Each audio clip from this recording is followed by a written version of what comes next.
For years, Amelia gave everything to a family that gave her nothing back. Her salary, her time, her dignity, even her peace. They controlled her, insulted her, and made her believe she was worthless. But after the divorce, something inside her changed. She stopped begging to be loved and started building a life no one could take from her. Then came the call. Her ex-husband was dying, and they needed her money. But the woman who answered that phone was not the woman they had destroyed. It all started with one phone call. A call from my ex-mother-in-law, just 3 months after my divorce, that blew my world apart and slammed the door on a horrible chapter of my life. If you love a good revenge story, make sure you subscribe and like this video. Your support really helps the channel. It was a lazy Sunday afternoon when my phone shattered the silence. I was out on my balcony with a hot cup of tea, totally lost in a book. It was a kind of quiet I hadn't experienced in 5 years, a peace I thought I'd never get back. The screen lit up with a number I knew all too well, sending a chill down my spine. I scowled, took a deep breath, and hit answer. "Hello?" A shrill, frantic voice screamed from the speaker, with sirens and chaos in the background. "Amelia, you need to get to Massachusetts General Hospital now. It's this Ethan. He was in a horrible car crash. It's bad. The surgeons need to operate right away, but his insurance ran out. We need $35,000 for the deposit. You have to bring the money. You have to save your husband, or he's going to die." I just froze, that arrogant, demanding voice. Recognize that voice anywhere. It was my ex-mother-in-law, Margaret. But my husband. What on earth was she talking about? I put my mug down on the table, a small clink in the quiet air. I took a deep breath, trying to calm my racing heart, and then I just laughed. A short, sharp laugh, full of more poison than I knew I possessed. "Excuse me, you must have the wrong number," I said. My voice so calm, it was practically frozen. "Or maybe your memory is failing you." Silence, then a scream so loud, I thought my speaker would burst. "What are you talking about?" Your mother-in-law, Ethan's mother. Your husband is in the emergency room, bleeding out. His wife. Get down here with the money and save him. $35,000. It just rolled off her tongue. Did she think I had that kind of cash lying around? Or did she really think I was the same weak, broken person from 3 months ago? I stood up and walked to the railing, looking down at the city lights. The wind whipping through my hair smelled like freedom. A freedom I earned with blood and tears. "Margaret," I said, letting her name hang in the air, "I suggest you check a calendar. The divorce was final 3 months ago. Your son and I are complete strangers in the eyes of the law. Tell me, why should I care if he lives or dies, gets in an accident, or gets sick? Why in the world would you call me for $35,000? What are you to me?" On the other end of the line, I heard her gasp. She was speechless, absolutely shocked that the little doormat Shed wiped her feet on for years was finally talking back. Or maybe it was the realization that she had no power over me anymore. How dare you speak to me like that? You were married for years. You must still love him. Hez, my son. Are you really going to let him die? You are a cold, heartless monster. I'll tell everyone what you're really like." There it was. Her classic move threats and emotional blackmail. I actually smiled, a bitter taste filling my mouth. Feelings. You want to talk about feelings? Where were your feelings when you and your son threw me out in a storm?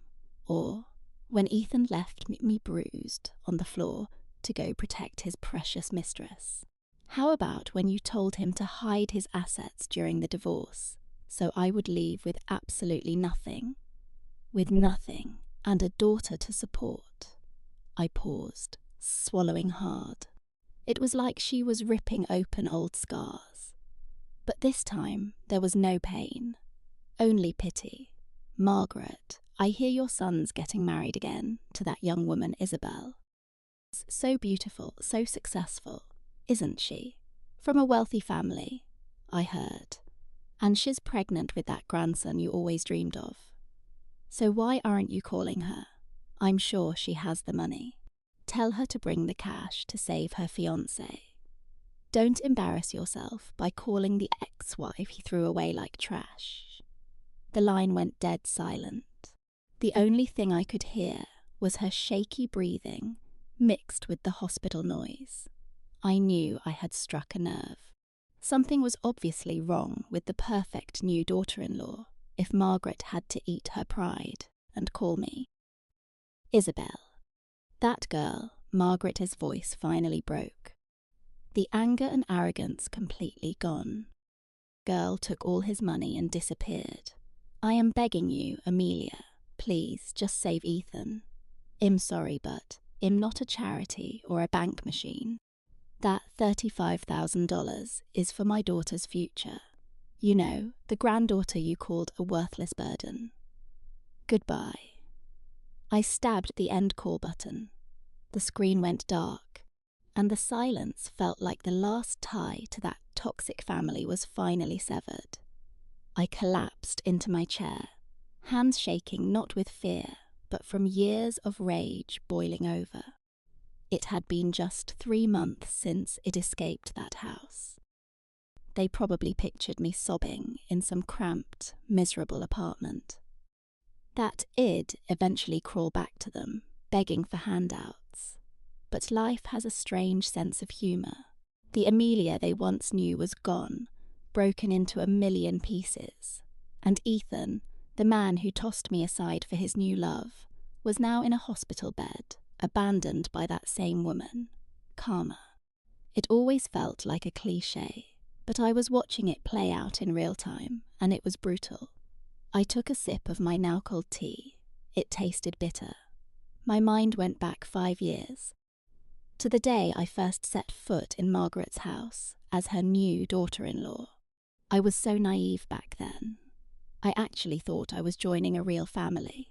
I poured my heart, my best years, and every single cent I earned into that house. My reward? A betrayal so cold, it scarred my soul. I was a senior architectural designer earning $8,000 a month, and I had to hand my entire paycheck over to her. Each morning, she'd give me just $20 for groceries. I gave my husband everything, completely unaware he was cheating on me for 2 years in our own home. The worst part. They tried to trick me into co-signing a huge business loan, but the money was all for his mistress. The story of my nightmare marriage, and how I finally reclaimed my life, is only just beginning. What Margaret accidentally revealed on that call was just the beginning. Why was Ethan actually in the hospital? Who was this mistress, Isabel? And how did I finally get my revenge on all of them? My tea was cold, but that bitter call dragged all the old memories back to the surface. I closed my eyes, feeling the breeze as my mind travelled back 5 years. I was 25 years old, filled with love and hope, stepping into Margaret's house in my wedding dress. Everyone said I was the luckiest woman alive. My new husband, Ethan, was handsome and intelligent, the only son of a family with a beautiful brownstone in Boston's Back Bay. Me? I was just a girl from a small town in Maine, but I graduated at the top of my class from a top university and got a design job with a salary my friends could only imagine. But to my new in-laws, I was just some girl from the countryside. You never truly know a family until you are trapped with them. That perfect house was just a beautiful prison where my youth and my soul withered away. On our wedding night, before we even opened a single gift, Margaret summoned me to the living room. She sat there on a massive, throne-like chair and gave me a list of house rules, her expression unreadable. Amelia, you are incredibly lucky to have married into this family. So let me make my expectations perfectly clear. We are a small family. Ethan's father passed away when he was young, so I raised him alone. I will not allow my son to be used. From now on, I will manage both of your salaries, yours and Ethan's. I was too stunned to speak. What? But Margaret, we're adults. We want to handle our own finances, save for our future. Save for what? Margaret's voice was ice. Young people are careless with money. I am doing this for your own good. If you need something, I will get it for you. Or are you accusing me of trying to steal from you? Ethan agrees with me. A good wife does what her husband says. I looked over at my new husband, hoping he would stand up for me, but Ethan just stared down, quietly peeling an apple. Just let my mom deal with it, honey, he muttered. She is just better with money than we are. Don't be so paranoid. His words hit me like a ton of bricks. But I was a new bride, desperate to avoid a fight. So I held my tongue and gave her my bank account details. And just like that, I became a highly paid professional who was also an unpaid maid. I'd wake up before sunrise to clean that massive 4-story Boston house, then race to the market for breakfast ingredients. Margaret controlled everything. Ethan S. smoothie required 10 specific organic items, blended just right. Then I'd rush to my design firm, leading my team under insane pressure. While my colleagues went for drinks, I had to run home to start dinner. Ethan would get back from his startup, collapse on the sofa with his laptop, and just wait for his meal. Margaret would waltz in from yoga and instantly find some flaw, a speck of dust, or slightly salty soup. But the money was the real humiliation. I made $6,000 a month, Ethan made $3,000, and Margaret controlled it all, handing me just $50 cash a week. For groceries, nothing else, Judith would snap, her knuckles white around the $50 bill. $50 a week in a city like Denver was laughable. I learned to live on dented cans and day-old bread, just so my husband, Ethan, could enjoy his fancy dinners. I'd skip lunch at my architecture firm, chugging water to quiet my stomach, so we could afford a nice meal. When I needed a dress for my company's awards night, I had to beg Judith for $200. You'd think I'd asked her to donate a kidney. A dress. Who are you trying to impress? You're a wife, she sneered. That money could feed this family for weeks. Stop your frivolous spending. The shame was so intense. I just fled to our bedroom in tears, trying to tell Ethan what Shed said. He barely glanced up from his computer. Mom has a point, it's only a dress. You look good in anything. And right then, I finally saw him clearly. My husband wasn't just spineless, he was cruel. He was so broken by his mother's control that my feelings didn't even register. To them, I was just a paycheck that could cook and clean. Already mapping out the divorce in my mind, but then 2 pink lines appeared on a pregnancy test. A baby, it felt like a tiny light in the darkness, a reason to fight. I told myself a grandchild might soften Judith, that fatherhood might force Ethan to grow a spine. What a fool I was. My silent sacrifices weren't just ignored. They were completely overshadowed by the arrival of another woman, one who would tear apart the little family I was trying to build.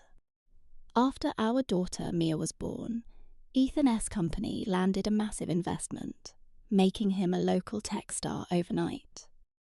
Our weekly allowance didn't change, but suddenly his calendar was packed with late-night investor meetings. Ethan began to transform. He became obsessed with his tailored suits and started using a specific, expensive cologne, but only for his nights out, and his phone became an extension of his hand. He changed the lock code, always placed its screen down, and took quiet, urgent calls on the back patio. My instincts were screaming that something was deeply wrong. But every time I asked, he'd dismiss me. Don't be so paranoid. Work is stressful enough without you picking fights. And if Judith heard, she'd immediately defend him. He's building a future for you, and all you can do is complain. Suspicious wife makes for a bitter life, she'd chant. So I said nothing, until one evening Ethan left his laptop open while he was in the shower. A receipt from a high-end baby boutique was right there on the screen. The gift message read for my Amber, my true future. I can't wait to meet our little prince. All my love, E. The room started spinning, our little prince.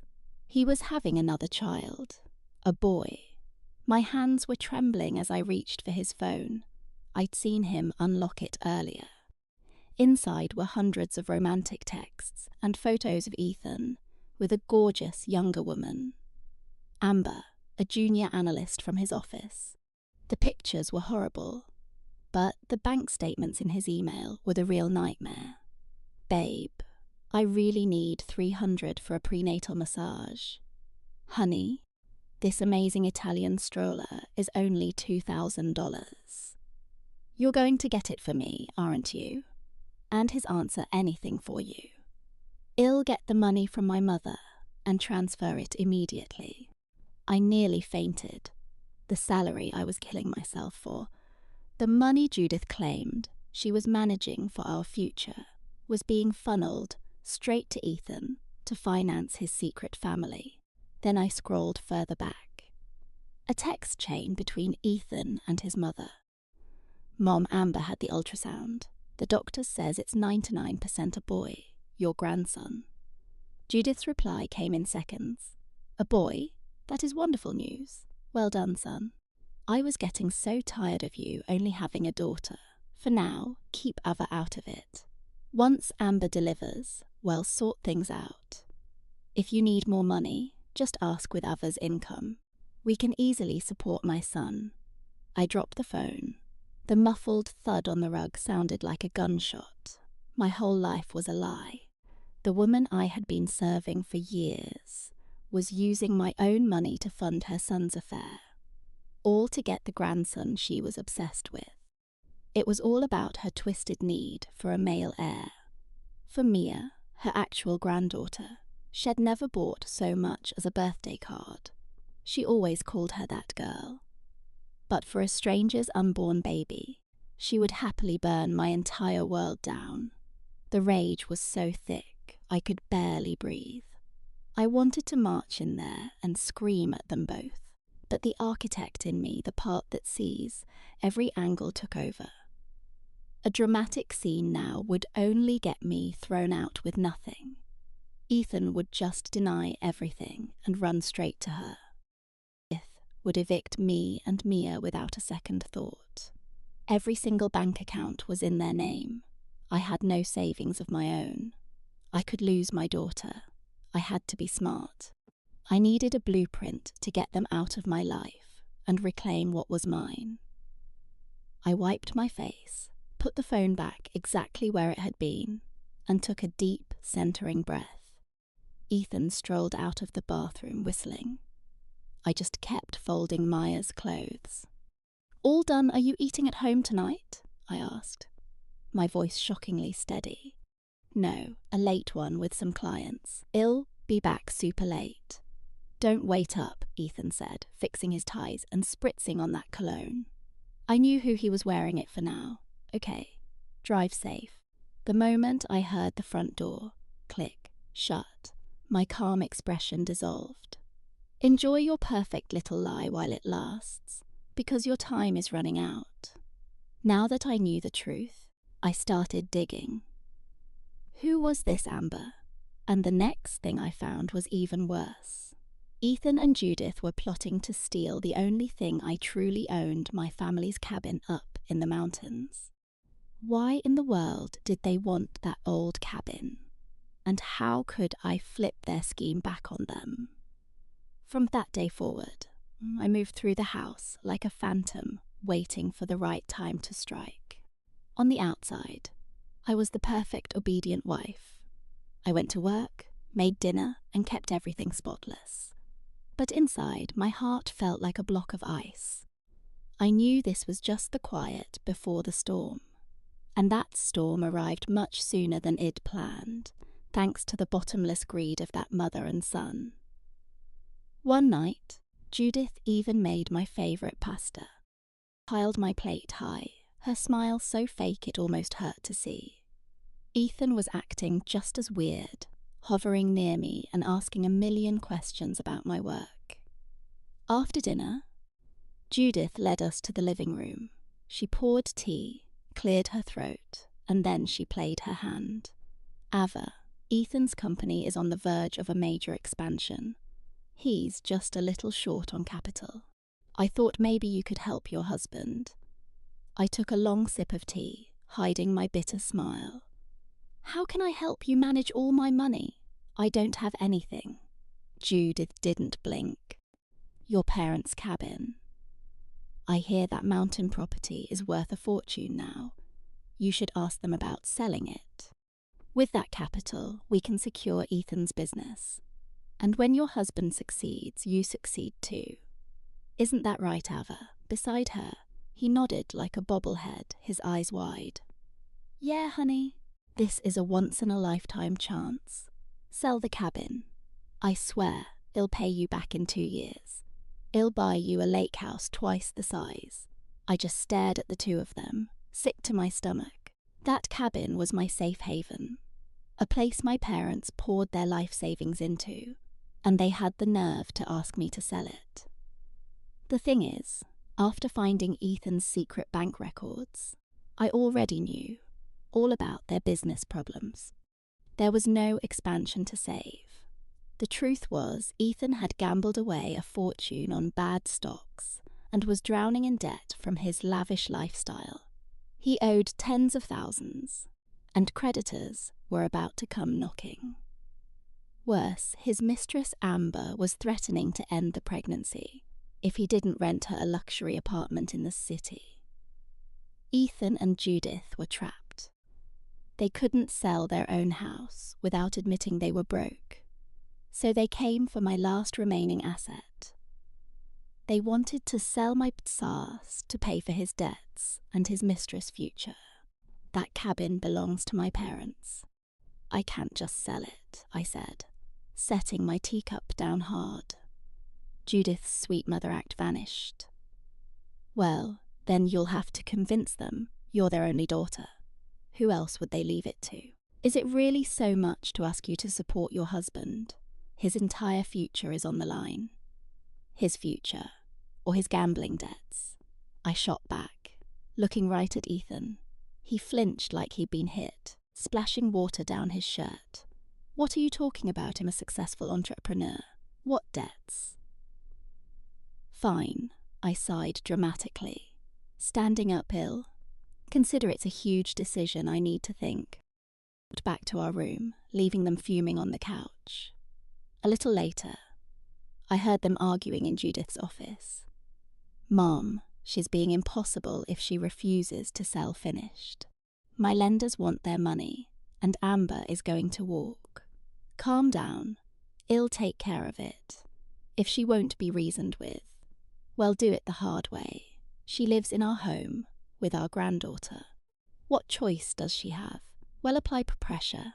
She will break, hearing those cold, ruthless words. I knew my time was short to them. I wasn't family. I was just in the way. I had to act first. The next morning, I called in sick to my firm. I had a feeling something was wrong, so I took the deed to my family's lakeside cabin and tucked it away in a safe deposit box.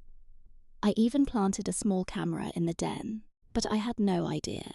Their plan was so much bigger than just property. It all led to that awful rainy night.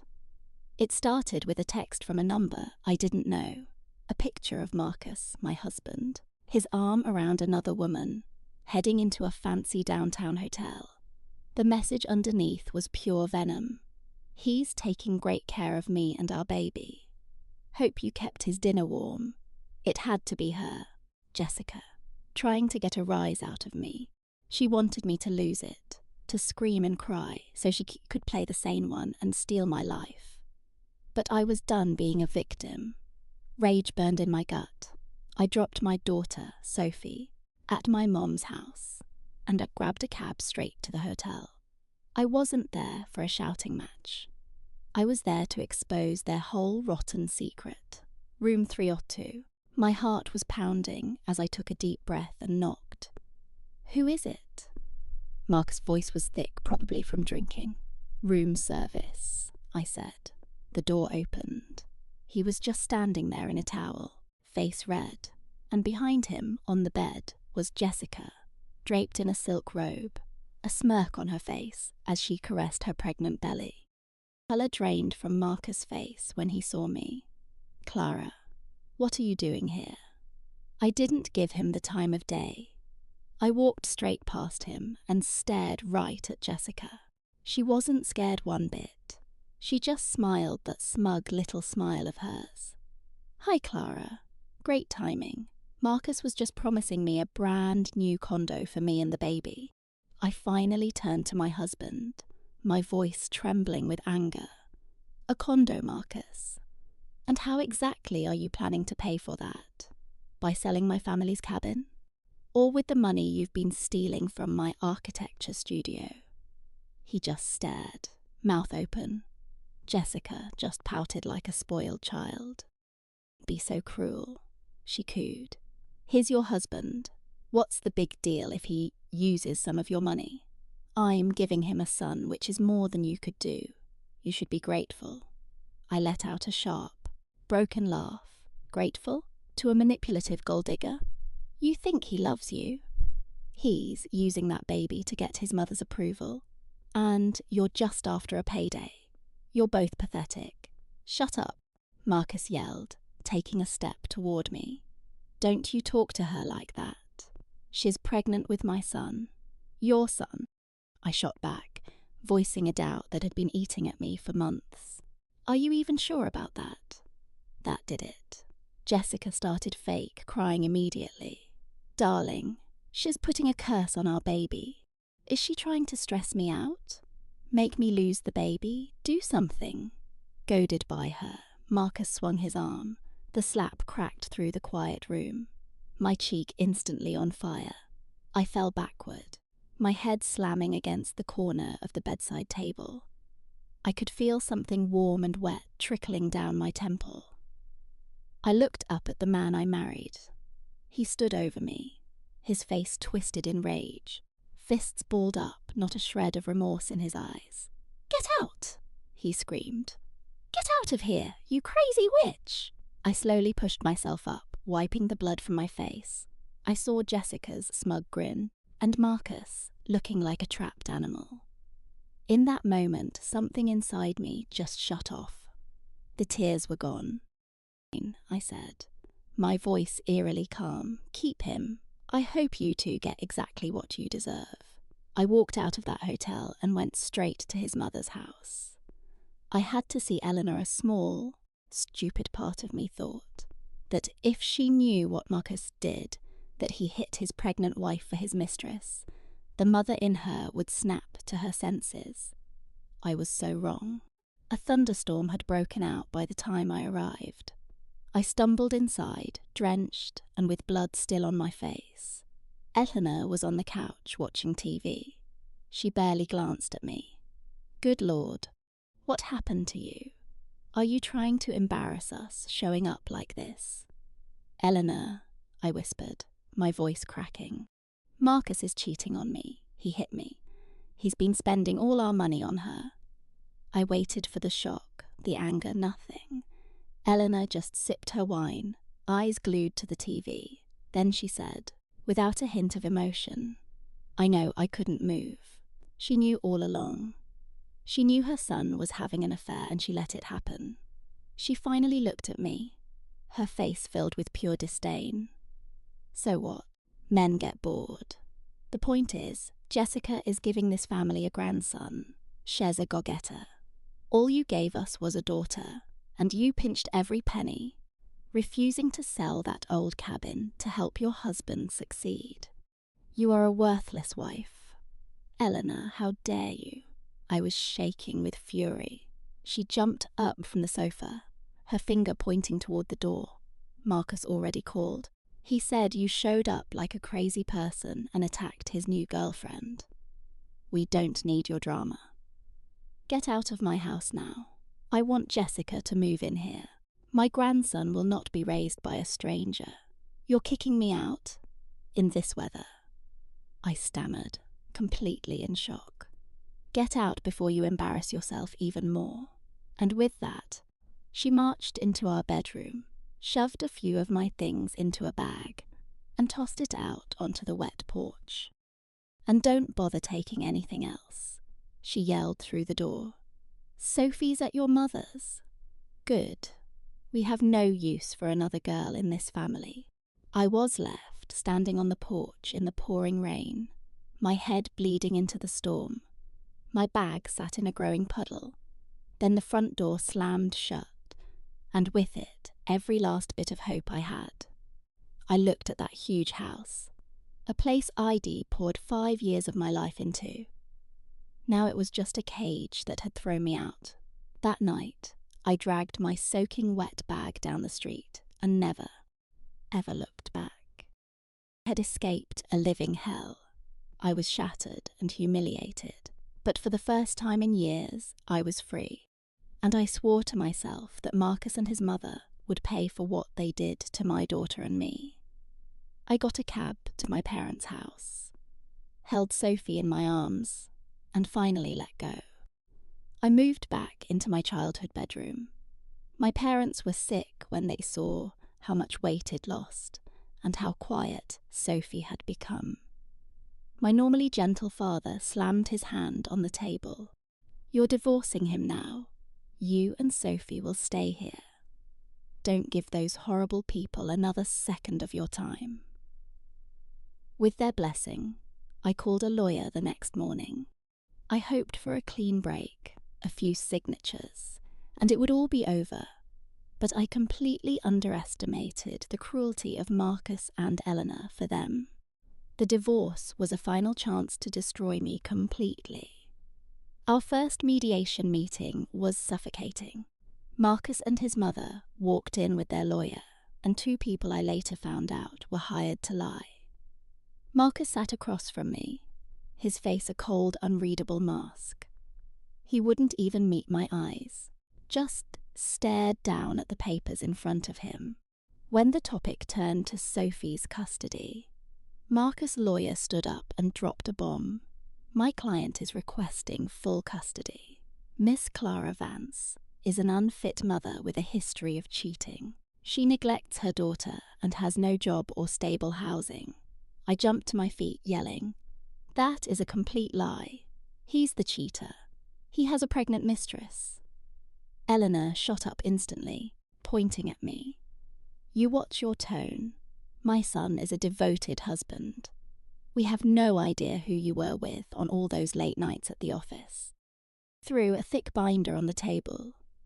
Inside were pages of faked text messages between me and a co-worker, edited to look like we were having an affair. They had even paid a man to sit there and lie under oath, claiming to be my lover. My blood ran cold. This wasn't just about custody, it was about ruining me. Their whole strategy was to paint me as the villain, so they could justify taking everything we owned. On the financial front, Marcus claimed he had earned every penny of our savings, saying my salary was just pocket money. Marcus then demanded 50% of my architecture studio, claiming his connections made it successful. He also swore his mother Eleanor had managed all our money for years. Looking at them, so full of greed, I felt disgusted. They thought they could just roll over me, but they forgot one thing. I'm a landscape architect. I design things to last, and when I'm backed into a corner, I always have a plan. I gave my lawyer a small nod. He opened his briefcase and laid out the proof I had been carefully collecting for months to shut down his affair claims. We showed work emails from my architect husband that were strictly professional and copied his whole team. Then we pulled out a family iPad Mark forgot about, packed with his texts to Sophia, planning their future and the baby. The paid witness he brought in started sweating bullets when my lawyer grilled him, finally admitting he was given $500 to lie. For the money trail, we had 5 years of bank statements showing how Eleanor got me to send her cash, with every single transfer logged.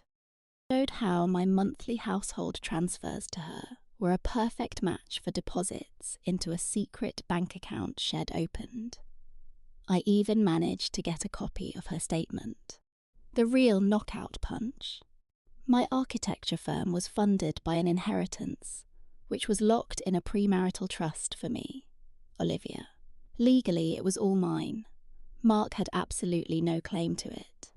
The judge saw the evidence and tossed out every last one of Mark's ridiculous demands. I got full custody of Ava, and he was hit with child support. My firm was safe. I did lose the money. Eleanor scammed from me, since I couldn't legally prove it was extortion. I lost 5 years of my savings, but I got my daughter and my self-respect back. That was the only victory that mattered. Leaving the courthouse, Eleanor was seething because I kept my business. She snarled, "Enjoy this. You think this is winning? You're just going to be a lonely, bitter woman with that kid." Mark's eyes were filled with pure hate. "Don't you pretend you won. You're a divorced single mother. What decent man will ever want your baggage?" I looked them both in the eye and truly smiled for the first time in years. "Thanks, but it'll be fine. Maybe you two should worry about your precious Sophia and her baby." For me, walking out of that courthouse felt like freedom. I hugged my daughter tight and slid into my car. In my rearview mirror, I watched their bitter, greedy faces get smaller and smaller. I was finally awake from a toxic nightmare. A new chapter was beginning. I knew it would be tough, but for the first time in ages I could breathe. 3 months, 90 days.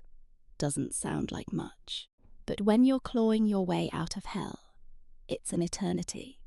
The first few weeks were a blur. I found a little apartment for Ava and me, a single mom, suddenly paying every bill myself. At night, I'd hold Ava and cry into my pillow. The sting of betrayal still sharp and painful. Mark's cheating affair and Eleanor's mind games just replayed over and over in my head. But every morning, Ava's smile was my reason to keep fighting. I refused to let them break me. I would never give them the pleasure of watching me fail. The best revenge isn't payback, it's building a happier, more successful life than they could ever dream of. I poured my soul into my work. Without the constant stress at home, my creativity just exploded. I landed 3 huge, high-profile architecture contracts, one after another. The firm's reputation skyrocketed. I was finally making real money, and I began to invest it in myself. I cut off my long-neglected hair into a chic, sharp bob. I tossed the dowdy clothes Eleanor called modest, and bought powerful tailored suits that made me feel like me again. I took up yoga, got a real skincare routine, and even started enjoying makeup.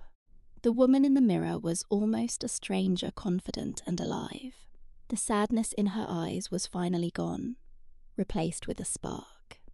Men started asking me out, but I'd just smile and politely decline. My heart just wasn't ready yet. My daughters and my practice became my entire universe. And just as my life started to flourish, on the other side of town, Mark's life was starting to unravel. I began hearing whispers from mutual friends about his serious financial problems. After the divorce, he smugly moved Sophia into our old penthouse. Eleanor was ecstatic, showing off her pregnant new daughter-in-law like a trophy. But that fantasy imploded quickly.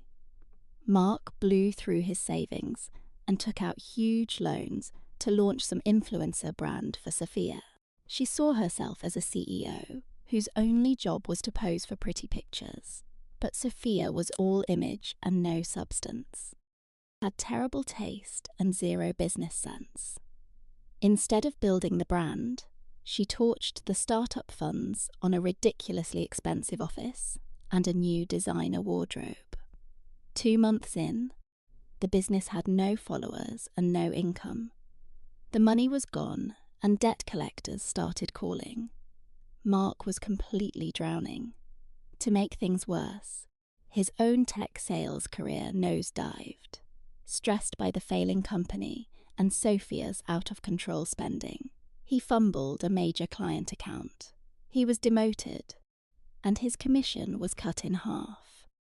The moment the money dried up, the mood in that penthouse turned poisonous.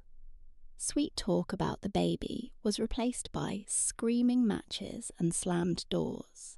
One afternoon, I bumped into Mark at the grocery store. He was pushing Sophia's cart, looking gaunt and exhausted in a dirty sweatshirt. Sophia was next to him, complaining about some fancy cheese he clearly couldn't afford. Then his head shot up, and he saw me, his ex-wife, looking polished in a stylish coat, laughing with our smiling daughter. Mark was so shocked he dropped a jar of olives, and it smashed on the floor. His face was a messy mix of shock, regret, and pure humiliation. I walked right past him and Sophia without a single word, as if they were complete strangers. That was when I knew I had really won, not because of money or revenge, but because I was finally happy with who I was. And their downward spiral was just getting started. When the business failed, so did the affair. The mistress, Sophia, the one Eleanor boasted about, revealed her true colours, a lazy, entitled gold digger. A whole new war was starting between the mother-in-law and the new wife, and it was about to get much worse. While I was building my life, theirs was becoming a raging dumpster fire. I didn't have to go looking for the drama. Bad news just has a way of finding you. Old neighbours from the building, who never liked Eleanor's snobby attitude, were all too eager to give me updates. They said, since Sophia moved in, Eleanor looked like she'd aged a decade. She used to complain about how independent I was, how it made her feel unneeded. Well, now she was learning what it felt like to live with a true parasite. At first, Sophia, 4 months pregnant, was treated like royalty. But the day our divorce was finalized, her sweet personality vanished. She became a rude, lazy slob who did absolutely nothing. She wouldn't get out of bed before noon, and cooking or cleaning were beneath her. Left dirty dishes piled everywhere. Eleanor, I'm hungry. I made you some yogurt. Ugh, no. The baby wants something salty, like those truffle fries from the cafe on Oak Street. It's for your grandson's health. You should probably go get them. Sophia would just lounge on the couch all day, scrolling through her phone, treating Eleanor like a servant. This was the same woman who had me up at 6 a.m. to iron Mark's shirts. Now she was a food delivery service for a spoiled brat. One day Eleanor finally snapped, but only a little, you know. Some gentle prenatal yoga would be really good for you. Just sitting around all day can make the delivery much harder. Then she just had to add, Olivia was still working on blueprints the day Ava was born. Hearing my name, Sophia sat bolt upright and glared. Don't you ever compare me to his washed-up ex. I am carrying this family's heir. If you loved your old housekeeper so much, why don't you hire her back? I'm tired. Eleanor was shocked into silence. No one had ever dared speak to her like that. But then she glanced at Sophia's stomach, thought of her perfect grandson, and just swallowed her pride. She gave a weak little nod. On top of the laziness, Sophia spent money like water, while Mark's influencer company was a total disaster. Losing more money by the day, Sophia was on a shopping spree for a queen. Every day, more packages from luxury stores arrived. Where did the money come from? She would manipulate Mark for it. If he dared to say no, she would throw a tantrum, threaten to leave, or cry that his stress was hurting the baby. Mark, completely under her thumb and too proud to admit he was broke, started borrowing from loan sharks to keep up appearances. It all came crashing down the night. Two very large men showed up at their door, demanding the first massive interest payment. Mark wasn't there, so Eleanor had to face them, totally humiliating herself as she begged for more time. When she came back inside, trembling, she found Sophia on Instagram Live, showing off a new Chanel purse. That was it. Eleanor absolutely lost it. She lunged forward, snatched the phone from Sophia's hand, and slammed it on the floor, screaming, "What is wrong with you? Your husband is drowning in debt. I'm out there dealing with thugs, and you're in here playing social media star. Are you trying to ruin this family?" Sophia saw her shattered phone and went berserk. She leaped up and shoved Eleanor hard, sending her stumbling back into the corner of a sharp glass coffee table. "You crazy witch! You broke my phone? That's my husband's money, and he lets me spend it. Who cares about you? If this family falls apart, it's on your gutless son, not me. I'm carrying his kid with no ring and no promises, doing him a favour, and you dare judge me." Helen clutched her pregnant belly, staring at the woman she once admired. "You laid a hand on me? You conniving little snake. Get out of my house right now. Get out." Isabel's laugh was pure ice. "Go ahead, try. Just walk out of here with your only heir. You can watch the entire Chandler family line end today. And that investment portfolio, even tanking, it's still in my name. If I sell off every asset tomorrow, who's the one left holding an empty bag?" Just then, Marcus staggered through the door, smelling like a distillery. He saw his mother on the floor and his new wife towering over her, and he dove between them. "Stop it! What's going on? Are you trying to give me a heart attack?" he yelled. Helen clung to her son's legs, sobbing. "Marcus, she pushed me. She attacked your own mother. Is this the tramp you abandoned Olivia for?" Marcus looked from his mother to Isabel. His luxury Chicago condo turned into a war zone. He just let his arms fall, completely defeated. He couldn't challenge Isabel, she held all the cards. But seeing his mother this way shattered him. "Isabel, please," he whispered. "My mom's not a young woman," Marcus begged, his voice cracking. "Oh, save it, you spineless excuse for a man. Your mother attacks me and breaks my things, and you're defending her. Fine. If I have to choose, I choose me. I never wanted this baby anyway." Isabel spun around and slammed the bedroom door so hard a picture crashed to the floor. Helen collapsed in a heap, wailing, as Marcus punched the wall, grabbing his head in despair. Honestly, the whole story gave me chills. It was a twisted kind of justice. Karma had finally caught up with Helen, and it went straight for her pride, for her obsession with status. She tossed aside a loving daughter-in-law for a predator who now had her on a leash. And a week after that explosive fight, Marcus' entire world caved in. The hedge fund was officially shuttered. With no more income, the loan sharks he owed delivered their final ultimatum. If he didn't produce $50,000 cash in 3 days, they were coming to Helen's condo to strip it bare. Marcus frantically called old college friends and ex-colleagues. but nobody would touch him. The gossip had spread like wildfire. How he'd left his wife for a younger woman, right before losing his fortune.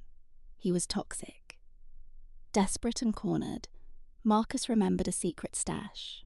It was cash he'd skimmed from my art gallery when we were still married. Almost $60,000. He'd hidden it in a small wall, safe for just this kind of emergency. That night, the Chicago wind howled and threw rain against the glass, just like the night he kicked me out. Marcus, tormented by the deadline, stumbled home drunk yet again. He made a beeline for the study. His plan simple: grab the cash, pay off the sharks, and save his mother-s home. But when he shoved the door open, he froze. The door to the walk-in closet was hanging open. Every single one of Isabel's designer purses and shoes was gone. And then his eyes locked on it. The small safe behind the bookcase was wide open, and bonadry, not a single bill inside. Marcus shook his head, thinking the scotch was making him see things. He fell to his knees, but the safe was utterly empty. Every last dollar, his only way to survive, was gone. On the desk lay a note, scrawled in garish red lipstick. Marcus, sorry, but I can't play the broke and pathetic game with you. Consider the money my severance package. I'm leaving Illinois. Don't look for me. Goodbye. The blood drained from Marcus's face. His knees buckled. Isabel was gone. She hadn't just left him, stripped him clean, leaving him and his mother to face the consequences alone. That witch! Marcus howled like a trapped animal. Without a second thought, he grabbed his car keys and flew out the front door. "Marcus, where are you going in this weather?" Helen cried, but he was already peeling out of the garage. Marcus tore through the slick city streets, a man possessed. A single thought hammered in his skull: find Isabel. Get the money. He figured she was heading for O'Hare Airport or the downtown bus station. Rain lashed the windshield, scotch blurred his focus, and pure rage blinded him to everything else. He blew through stop signs, screaming curses that the storm devoured. He was speeding towards a major intersection. The light went red, but Marcus either didn't see it or didn't give a damn. He stomped on the accelerator, trying to outrun the catastrophe his life had become. In that same instant, a city bus barreled through the green light. The bus horn screamed, followed by the sickening shriek of tires on wet asphalt. Came a monstrous groan of tearing steel that was louder than the thunder. Marcus' sports car spun for 50 feet, crumpling like a tin can. His body went limp as it was ejected from the wreck. He slammed onto the pavement, rolled twice, and then lay perfectly still. A dark pool of red immediately began to spread, swirling with the rain. His expensive watch lay shattered on the ground. The bus driver, face ghostly white and trembling, fumbled out of his seat. Cars screeched to a halt. The night erupted into a chaos of shouts and screams to call 911 point. But Marcus just lay there, eyes open, staring blankly at the stormy sky as rain washed his face. Right before everything went black, his life flashed before him. He saw Olivia, his ex-wife, laughing with their little boy. He saw his elderly mother, Helen, weeping in her apartment doorway. And then he saw Isabel, cackling on a mountain of his cash. After that, there was only darkness and an all-consuming fire of pain. An hour later, at Northwestern Memorial, a call from the Chicago police made Helen crumple to the ground. Sobbing, she hailed a taxi and raced to the emergency room. But once there, a doctor delivered even more devastating news, a second blow that felt like being struck by lightning all over again. Tonight, the hospital was thick with the smell of antiseptic and the faint, coppery scent of blood. The air hallway was a blur of harsh fluorescent lights and the rattle of medical carts. It was pure chaos, nurses shouting orders, patients groaning, and families crying, balanced on the knife's edge between hope and utter loss. Helen was just a small figure, huddled in a corner chair. She was still wearing her stained, damp nightgown, staring at the operating room doors, where her son's life hung in the balance. The red light above the door was on, burning as brightly as the blood on the road. A nurse with a clipboard called out, "Family for Marcus Chandler." Her voice was crisp and loud. Helen stumbled to her feet, shaking so badly she nearly collapsed. His mother. Is he okay? The patient has massive internal bleeding and a severe traumatic brain injury. We're doing what we can, but his situation is dire. We need a $50,000 deposit immediately for an emergency bed and a neurosurgeon. His insurance policy has lapsed. If there's a delay, I can't promise. Hell, make it $50,000. The number hit her like a physical blow. Please, just wait. I'll make a call. I can get the money, Helen pleaded, tears streaming down her face. You need to be quick. Your son is out of time. The nurse simply nodded and walked away, leaving Helen to drown in total despair. Trembling hands, Helen fumbled for her phone. She didn't call me. In that moment of pure terror, the first person she thought of wasn't me, the daughter-in-law she had thrown away. It was the new one, the one carrying the precious family heir, Isabel. She punched in the number, but it rang and rang into a dead, empty void. The number you have dialed is not in service. She tried over and over 10 more times, but only heard that cold, robotic voice. She sent a desperate text, but the truth hit her like a slap. Delivery failed, shed been blocked. That demon. Where did you go with all his money? You've killed my son, Isabel. Helen shrieked, making the other people in the waiting room stare at her with pity. That's when she remembered Marcus' final words before he fled into the storm. She left. She took it all. Helen's mind spun. Isabel had sworn. She adored Marcus, that she respected her, that she would give her the grandson she always wanted to carry on the Chandler name. It was all a performance, a perfectly executed con. She had drained his accounts, encouraged him to borrow from crooks, and when the money ran out, she stole his last dime and vanished. The betrayal was absolute. My son, my poor idiotic son, what did you do? Helen wailed, beating her fists against her own chest in grief. The nightmare wasn't over. Her phone buzzed, an incoming call from a number she didn't recognize. Hello, Helen answered, her voice small and broken. Helen, is that you? Your boy Marcus is pretty good at hiding, for a guy who owes us a fortune. Heard he took a little tumble. Is he dying? A man's voice sneered on the other end. It was the loan sharks. Please, just leave us alone. My son's in surgery. I don't care if Hez on the operating table or on a slab in the morgue, the man shouted. His debt is very real. If he dies, it's your problem.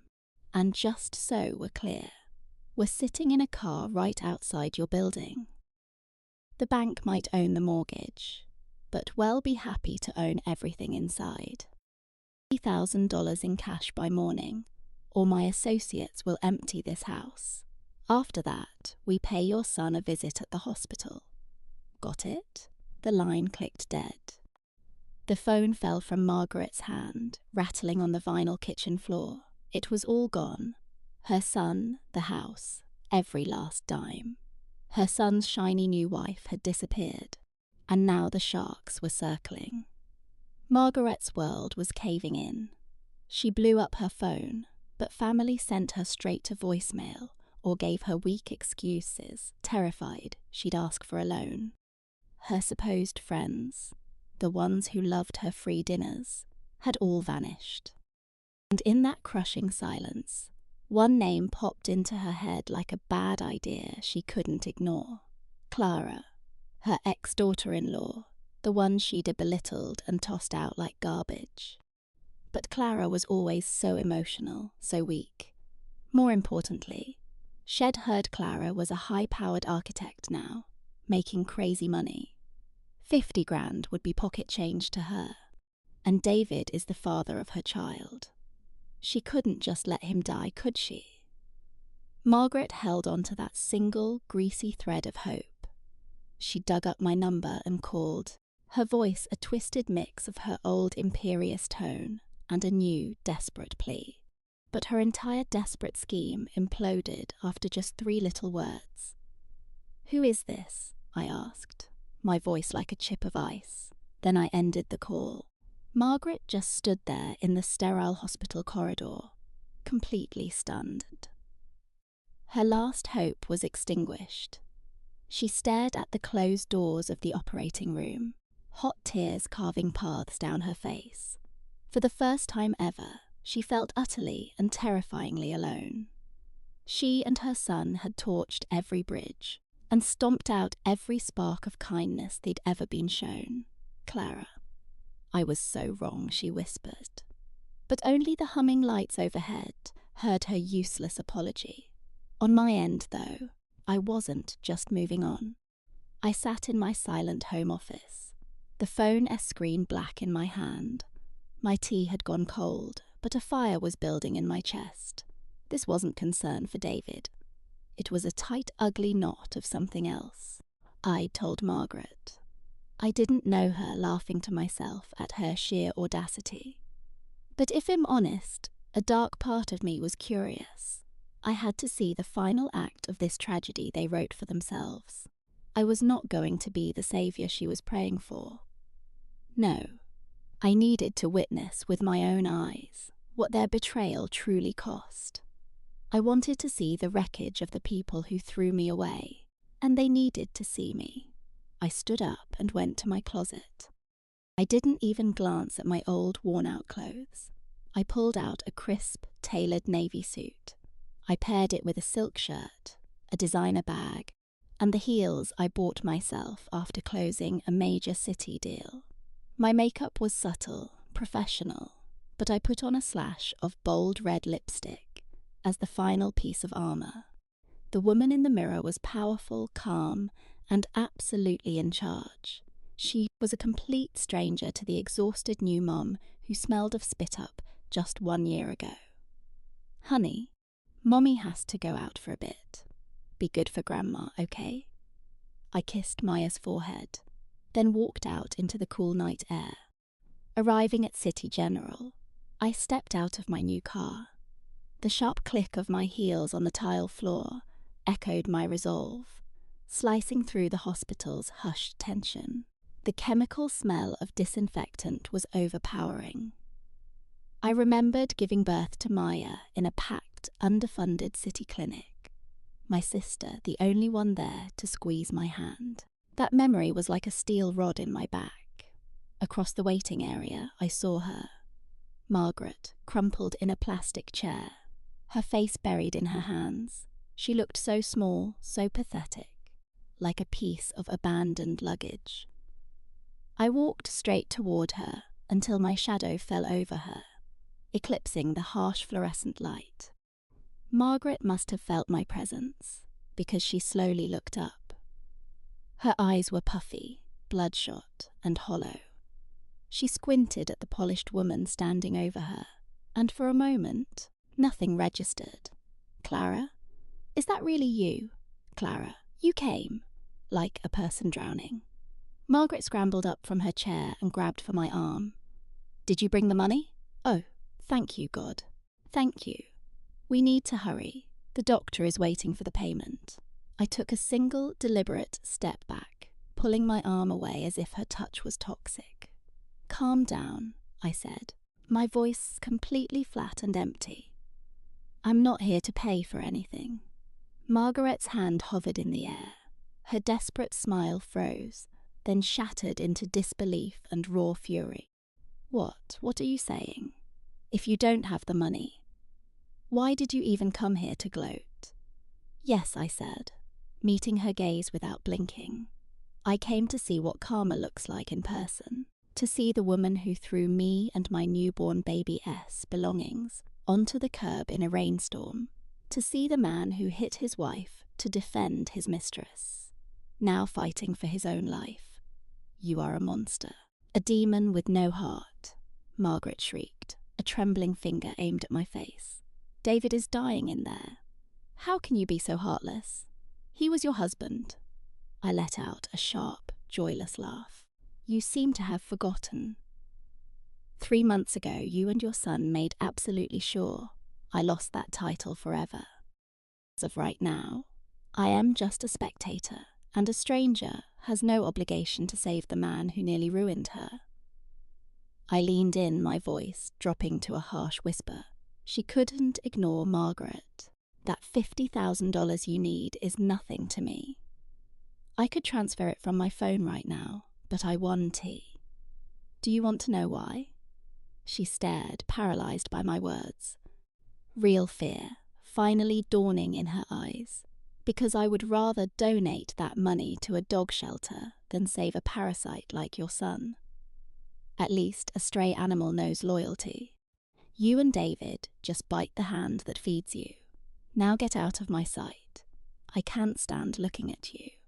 Margaret gasped, choking on her rage, and collapsed back into the chair, clutching her chest as if her heart was about to explode. At that exact moment, the doors to the emergency room swung open. A surgeon emerged, pulling off his mask with an exhausted sigh. He called out, "Is there family here for David Miller?" Margaret looked like she couldn't speak. I glanced at her, then turned to the doctor. That would be her. How is he, the doctor? Likely assuming I was a relative, just gave a grim shake of his head. We've stopped the internal bleeding, but the head trauma is extensive.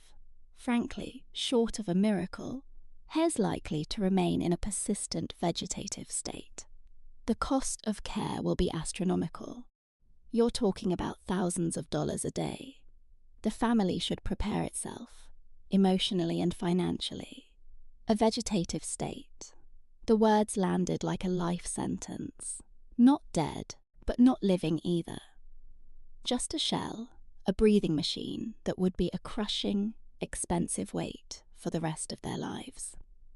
As the doctoress words settled in, Margaret's eyes rolled back and she fainted, slumping sideways in her chair. Nobody even flinched to help her.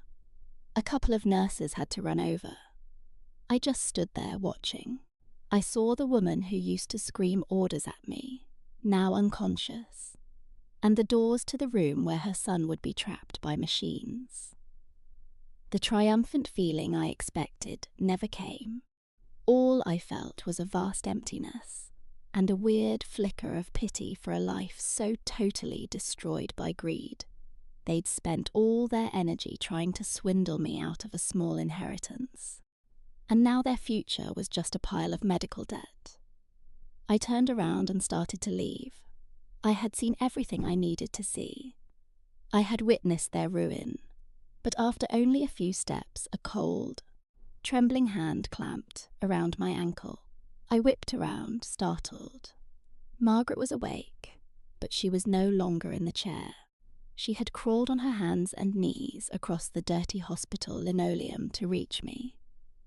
She threw her arms around my legs and looked up, her face a streaked mess of tears and snot. Every last shred of her pride and arrogance had vanished. "Clara, please, I'm begging you. Please save my boy." She then pressed her forehead against the cold floor. Thud. Thud. I was wrong. I'm just a foolish old woman. I was horrible to you. It should be me in that bed, not him. But David's so young still. Clara, you have the money.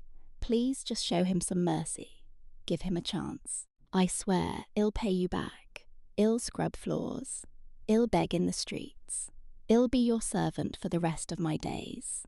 A woman in her 60s, kowtowing on the floor in public. Everyone who passed by stopped to gawk and whisper. Some of them probably thought I was some cruel, ungrateful daughter. Others probably figured it was just another messy family dispute. I looked down at Margaret, the woman who once forced me to my knees to scrub her floors, who criticized every bite I ate. Now she was literally clinging to my shoes. For a split second, a wave of pity washed over me so strongly, I almost broke. But the part of me that survived them screamed, "Don't you dare fall for it. A promise from someone like her is worthless." The second she's not desperate. "Get up. Stop making a scene," I said. My voice was still ice, but maybe the sharpest edge had softened. "And how would you pay me back? You have nothing, and your son is now a living medical bill. What do you have to give me?" Diana just crumpled, sobbing uncontrollably. She was on her knees before Ziri, hands clasped together, like she was in church. "Ava, I know you despise me and Ethan. I know I was terrible, but please, you have to find it in your heart to forgive. We were family. For 5 long years, we shared a home. Don't you remember any of it? When you married my boy, I introduced you to everyone. I taught you all of his favourite recipes. How can you just erase all that good?"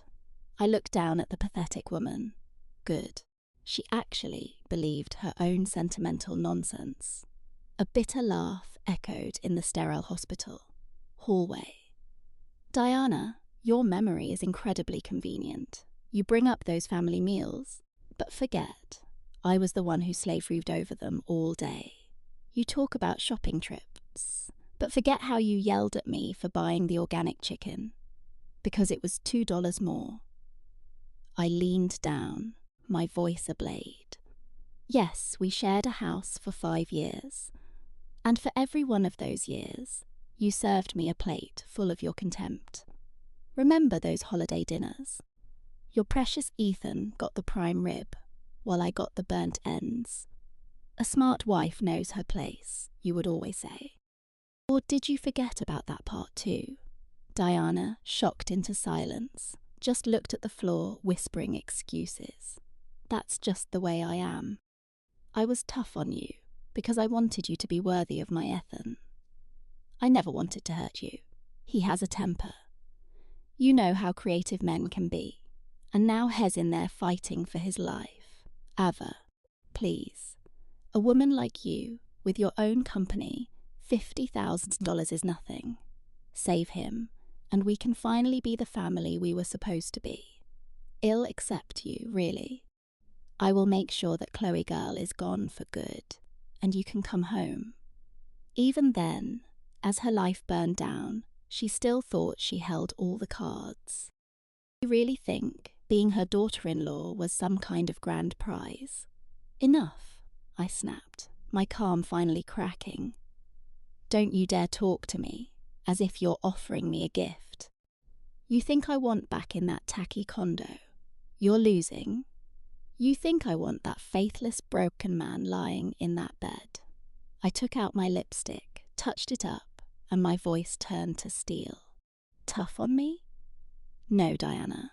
You weren't tough. You were vicious. A little dictator who treated me like hired help, took every penny I earned, and trashed my parents every chance you got. And then there was the grand finale that stormy night. You and Ethan threw me and our daughter out onto the street, all because I wouldn't sell my father's watch to pay for his mistress. That's not a lesson. That is a poison in your heart."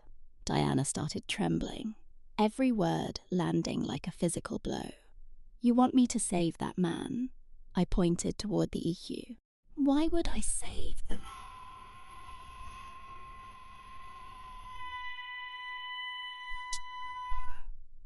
"Did you care when Ethan slammed my head into the drywall? Did you even try to stop him? No, you just stood there and told him. I deserved it." Diana's voice shattered and the sobs took over. "This is payback, Diana. The agony your son feels. This nightmare. Your in this is just the bill for your cruelty coming due. Blame yourselves, I stood, smoothing my blazer. It was exhausting, but it felt like finally lancing a boil. I had said everything, but Diana, desperate, was still scrambling for an escape route. Even after I had burned her entire world to the ground, she was simply refusing to hear it. Okay, I was wrong. Ethan was wrong. But the baby Ava, the baby Chloe is having, that child is still a part of this family. An heir. How can you let his father die? Let him be born an orphan. You have a child. You must have some compassion for an innocent baby.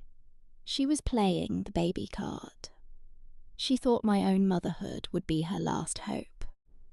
She had no clue the truth I was about to reveal would shatter what little she had left. This was the final shot, the one that would snuff out her last ember of hope. I looked at Diana. My rage had cooled into a heavy, sad pity for this delusional woman. You really want the truth about your precious family heir? Fine. Let me show you, so you can crawl out of your fantasy land, so you can see what your son threw everything away for. I pulled a folder from my briefcase and took out the report my investigator delivered 2 days ago. I held the glossy photos right up to Diana's tear-streaked face. The file included pictures and printed out text messages. Take a good look. This is your darling new daughter-in-law, Chloe. This man is a very famous and very married real estate mogul from Dallas. The first photo showed Chloe with a portly older man, arm in arm at a 5-star hotel in Miami. You can see the timestamp right there. 6 months ago. Can you do the math, Diana? 6 months ago, she was on a lover's getaway with him. Meanwhile, your son Ethan was still at our home, pretending to be a faithful husband. I handed her the next page. It was a copy of Chloe's sonogram from an exclusive clinic. See the estimated conception date, Diana? The baby is over 22 weeks old. That's almost 6 months. But Ethan has only known her for 3. Is it clicking yet? Diana's eyes were locked on the papers, her mouth forming silent words. No, it can't be. She told us. She was only 3 months pregnant. She wasn't even showing. She played you for a complete fool, I said with a sneer. That woman is a master manipulator. She knows every trick in the book. And this is my favourite part. I showed her the printed text between Chloe and her friend. The messages were the coldest thing I'd ever read. Impregnant by this old married tycoon, he's freaking out about his wife and gave me 10 grand to get an abortion. But I can't, the doctor said. Another one could make me sterile, so I'm keeping it. I found a new mark, his name's Ethan. An architect, only child, owns a nice loft, and his mom is desperate for a grandkid. Guy is a total pushover. So gullible, a few compliments about his brilliant work and his eating out of my hand. Going to make him think this baby is his. I'll get a free apartment. A steady income. And his mother, Diana, will be thrilled. Maybe she'll finally convince him to leave that boring wife, so I can get my feet under the table. When she finished reading the last message, Diana looked like she was having a heart attack. She simply crumpled to the cold linoleum, grabbing her head with both hands. Her mouth hung open in a silent scream. Her whole life, the family legacy, the precious heir, every justification for her son's betrayal, it all evaporated. She was now the laughingstock in a pathetic, trashy story. Son Ethan was the lead actor in the most pathetic con you could imagine. He destroyed his marriage, his career, and his future, all for a grifter. And for what? To raise some other man's baby. He used money from my business, money he took from our accounts, to wine and dine a woman carrying a stranger's child. The best part, when she finally told him the truth and walked out, He got drunk and slammed his Tesla into a bridge abutment. Now Hez in there, shattered and possibly dying for nothing. A pointless, idiotic, selfish lie. Oh, Ethan, my son, how could you be so stupid? This is all my fault, Diana shrieked, a primal scream, as she beat her fists on the floor. The tears were genuine. This was the pure pain of a mother, realizing she had orchestrated her own son's destruction. She had welcomed a wolf into her home, helped that wolf destroy his family, and cheered as she threw his real wife out the door. Do you understand now? I asked, putting the papers back in my briefcase and looking down at her with cold pity. This is your new reality. There is no heir. There is no perfect daughter-in-law. There is only the bottomless greed and stupidity of you and your son. Ava, please, save him. He was an idiot, but Hez my only child. Diana tried to move toward me, but she was broken. Her voice was a pathetic rasp. I looked at the ICU doors. Ethan was getting what he deserved. But to see him ruined by such a cheap scam stirred a brief pang of pity. But my pity wasn't going to pay his bills. Diana, I am not giving you $50,000. That money is for my daughter's college fund. The granddaughter you've never even met, but I won't leave you with absolutely nothing. I took a business card from my wallet and put it in Diana's shaking hand. It's for a private charity that helps with medical crises. My company is a major sponsor. I'll call them and ask them to review Ethan's case. If he qualifies, they might help with some of the bills. The rest is on you. Sell his Porsche, mortgage the penthouse, sell your diamonds. That's your mess to clean up now. This is all the help you will ever get from me. With that, I turned on my heel and walked out, not even glancing back. I could barely hear Eleanor's voice crying out, "Chloe, please, I'm so sorry. I truly am," but I kept walking. A bitter Boston wind cut through the street as I pushed through the hospital's revolving doors. But despite the chill, a weird sense of calm washed over me. I knew I'd done the right thing. I wasn't leaving them to die out of revenge.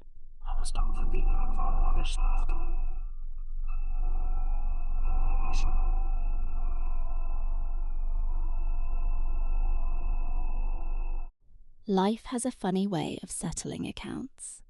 Marcus would either be gone forever or spend his days as a living ghost. Was the price he would pay for his betrayal. Sophie took her money and vanished. But a guilty conscience rarely lets you enjoy stolen cash. And Eleanor? She would live out her days in a prison of her own design, consumed by regret and loneliness. As for me, I glanced up at the cold, clear winter sky. Tomorrow, I would drop Lily at daycare and then head to my architecture firm, feeling more driven than I had in years. I was going to build a beautiful, independent, and fulfilling life. Because I deserved it. Leaving Mass General, the night air felt crisp and clean. The wail of a distant siren faded, but I felt only peace. Having left Eleanor to confront her own bleak reality and suffocating grief, my steps began to falter. I wasn't having second thoughts, and I had no intention of marching back inside to write a $50 check for the man who destroyed my world. That money was my hard work, my late nights, and my ambition. It was for Lily's future. I'd never give a single dollar to the man who tried to ruin both of our lives. Still, a tight knot formed in my stomach. I wasn't like them, no matter how much they hurt me. My own conscience wouldn't let me be so cold as to just watch someone die over money. I stopped by my car, pulled out my phone, and instead of calling for a ride, I dialed a trusted mentor from my firm's advisory board, Mr. Davies. Ran the Boston Civic Trust. Mr. Davies, it's Chloe. I am so sorry to bother you this late. Yes, There's a patient in critical condition at Mass General. He's a young man, a terrible car crash, and his family has absolutely nothing. It seems his poor, elderly mother is a complete wreck. They recently lost all their savings in a bad investment. They don't have enough to cover the initial surgery. I took a deep breath, keeping my voice steady. I was hoping you could look at his case for some emergency funding. I can vouch for their dire situation. Yes, the usual process is fine. No, please, leave my name out of it entirely. Just say an anonymous hospital contact reached out.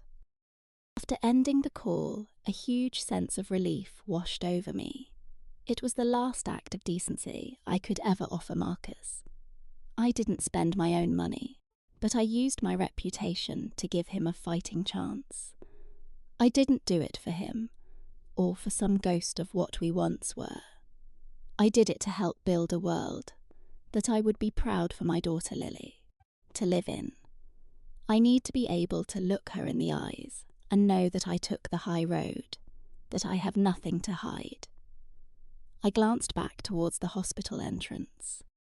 Eleanor was still huddled on the bench, clutching my business card. She looked so small and broken, like a child's forgotten toy left out in the storm. She was never going to get $50,000 from my account. The weight of his survival now rested completely on her shoulders. She would have to sell that Back Bay penthouse she loved to show off, just to cover his mountain of debt and the coming medical bills. That was the real cost of her choices. I opened my car door and slipped inside. The familiar scent of leather pushed the sterile hospital smell from my mind. In the rearview mirror, my face looked tired, but my eyes were clear and resolute. Goodbye to all of that, I whispered to myself. The engine hummed to life, and the car moved into the empty street. I thought about Lily, sound asleep in her bed, safe and warm at home. When she wakes up, I'll tell her a different kind of fairy tale. It'll be about a queen who had to build a strong fortress to protect her little princess and their kingdom. I will teach my daughter that her kindness is a superpower, but she has to be wise about who is worthy of it. I will teach her to never allow anyone to make her feel small, and to always have her own freedom fund financial independence. Because when your world gets flipped upside down, the only person you can truly count on is yourself and the security you have built with your own two hands. That night, I had the deepest, most restful sleep I'd had in years. The 7-year nightmare was finally over. With one decision, I had severed the toxic tie that was holding me down. But the story was not quite over. Time moved on, bringing changes no one could have foreseen, and karma, like a meticulous bookkeeper, always settles its debts. 2 years later, on a frosty New Year's Eve in Boston, the city was glittering with excitement. I was in my office on the 30th floor, looking out at the sprawling carpet of city lights. A sleek plaque on my desk read Chloe Hayes, Principal Architect. In those 2 years, I never looked back. I went from being a wife abandoned by her husband and his mother to the head of my own booming architecture firm. I bought a gorgeous penthouse with a view that swept across the Boston Harbor and moved my parents into a lovely brownstone just a few streets away. Lily, now a clever first grader at a top city school, was blossoming into a funny and confident young girl. My life was finally calm and full of joy. I took incredible vacations with my friends and cherished every moment of my newfound freedom. Many successful men asked me on dates, but I honestly wasn't interested. I was having too much fun living life on my own terms. On the afternoon of New Year's Eve, I was driving to get some last-minute party supplies. Stopped at a red light on Newbury Street. I glanced over at the sidewalk and saw a sight that turned my blood to ice. Bathroom of a 5-star hotel. I saw an old woman on her hands and knees, scrubbing the marble floor. Her uniform was torn. Her hands looked raw. She was trying to spoon-feed applesauce to a man collapsed in a worn-out wheelchair next to her. He was impossibly thin, his arms and legs bent at strange angles. His eyes were blank, staring at nothing as drool soaked the cheap bib around his neck. Hardship had aged them both by decades, but I knew them instantly. It was Isabel and her son, Marcus. The car accident didn't kill him. The settlement money saved him, but a brain injury left him completely paralyzed. He couldn't speak or think, just a living ghost in the shell of the man he once was. He was totally dependent, needing her for absolutely everything, from being fed to being changed. And Isabel, after selling their huge high-rise condo for a major loss to pay his debts and medical bills, had nothing left.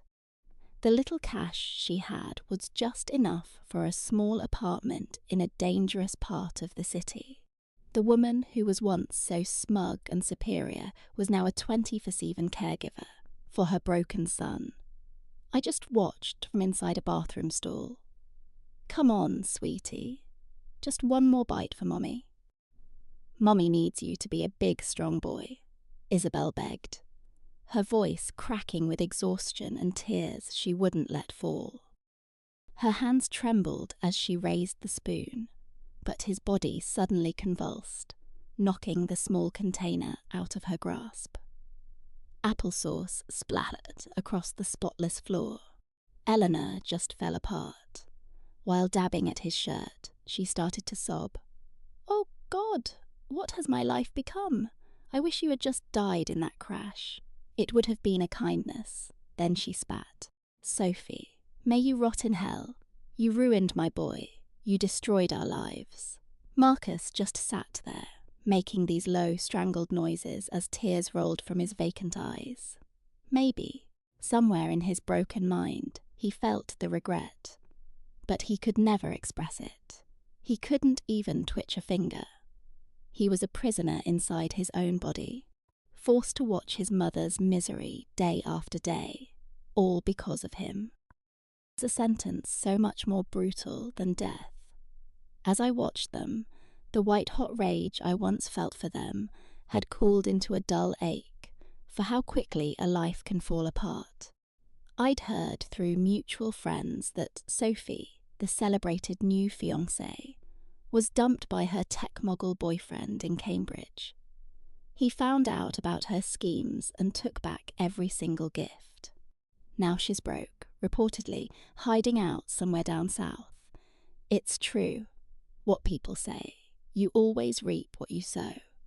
They tried to destroy me and take everything I had earned, but their own greed created a pit so deep they could never climb out. Eleanor suddenly looked up, and her eyes fixated on my designer purse, resting on the counter. She couldn't see my face clearly, but she saw the luxury purse I carried, a symbol of everything she craved and had now lost forever. Her face was a bitter mix of envy, humiliation, and total despair. It probably never crossed her mind that the woman with that bag was the same daughter-in-law she once called useless and kicked out of her home. I turned and walked away without a sound, stopping to rinse my hands at a different sink. I left them to their grim little soap opera, playing out in a palace of wealth and style. I didn't give them a single cent or a second thought. My silence and my simply leaving was the only answer they ever needed. We existed in two completely different universes now, and there was no bridge between them. I walked back to my table, where my parents and my daughter, Lily, were waiting for me to accept my award. As I got closer, Lily ran and hugged my legs. "Mommy, you're back! They're gonna call your name soon." I crouched down and held her tight, breathing in the sweet smell of her shampoo. the warmth of a real family surrounded me. I'm right here, my love, seeing my parents beaming with pride, and looking at my incredible daughter, I finally smiled. This was happiness. Not the kind built on secrets and betrayal, but on love, integrity, and the strength to start over. And so, the story of Chloe, Marcus, and Isabel comes to a close. The sterile hospital smell, a mother's desperate plea, and a woman finally coming home to herself. A story like this really sticks with you, stirring up a lot of emotions that are hard to describe. One chapter closes, but it opens up 1,000 questions for us about the strange turns of fate, the choices we make, and the hunt for real happiness in this messy world. So today, let's unpack what this story really taught us and pull out some tough but vital lessons for our own lives, so we can navigate them with a little more wisdom and peace. The first and biggest lesson is about action and consequence, which can be fair, but also brutally unforgiving. We've all heard it before: what goes around comes around. But watching the final act of Marcus and Isabel's lives really hammers home one of life's unbreakable rules. Karma isn't some mystical force, it's the simple, direct result of our actions and the energy we put into the world. Marcus and Isabel planted seeds of greed, lies, and cruelty. In the end, they had no choice but to eat the bitter fruit they had grown. Seeing Marcus, one financial hotshot, now silenced by a massive stroke, is a fate worse than any prison. He's trapped in his own body, forced to watch his mother spend her retirement savings just to take care of him. That was the price he had to pay. And Isabel, her arrogance gone, now works a dead-end job to keep them both from going under. The lesson is painfully clear. You can never build your own happiness on the ruins of someone else's heart. Anything you get through lies and manipulation will eventually slip through your fingers like sand. Living a life of kindness and honor isn't just a nice idea. It is the best defense you will ever have against the storms that life will throw at you. But the real heart of this story is Chloe's incredible journey back to herself. She is the picture of resilience, grace, and independence. She pulled herself out of that dark place, wiped away her own tears, and took control of her own story. The lesson Chloe gives us is this: be your own anchor. Never leave your life or your happiness in someone else's hands. When you have your own financial freedom, you have a voice. You command respect. And you hold the pen to write your own next chapter. You have to learn to turn your pain into your power. The way Chloe acted when she saw them in that hotel says everything about self-worth and quiet strength. She didn't scream for revenge or smile at their misery. Her calm wasn't about them at all. It was about protecting her own peace. Letting go of that anger doesn't mean you forget. It means you accept it and you move on. Life is far too short to keep picking at old wounds. Focus on winning your life right now. Love yourself first. Protect your body and your mind. Never stop learning, and give your time to the people who truly care about you, no matter how dark it gets. If you just refuse to give up and keep putting one foot in front of the other with integrity, there is always a sunrise waiting for you. Just look at Chloe, who took the worst thing that ever happened to her and turned it into the fuel she needed to fly.